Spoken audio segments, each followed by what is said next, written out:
So let's hope this next one comes off a little bit better.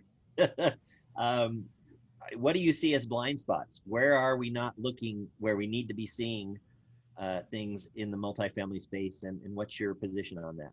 Yeah, I would say, the biggest blind spot that we see, and ultimately it's one of the reasons we, started Knock, is that operators don't have a lot of data in the first place to see performance.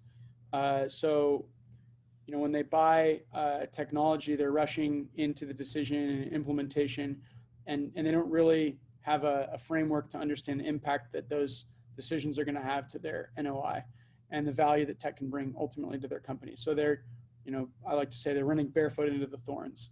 So I think that just ultimately the lack of data, lack of visibility, the lack of a framework in order to make informed decisions about what tech buying decisions, tech procurement decisions they're making is a really big blind spot for companies.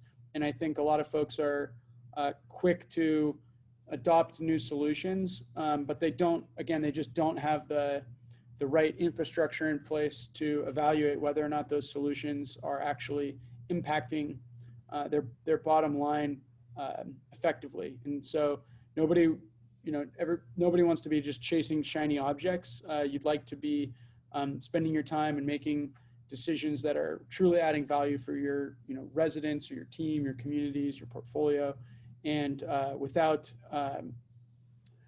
having a very consistent framework in place for measuring the impact that different technologies can have on your conversions, your bottom line, it really makes a lot of effort and a lot of investment dollars kind of wasted.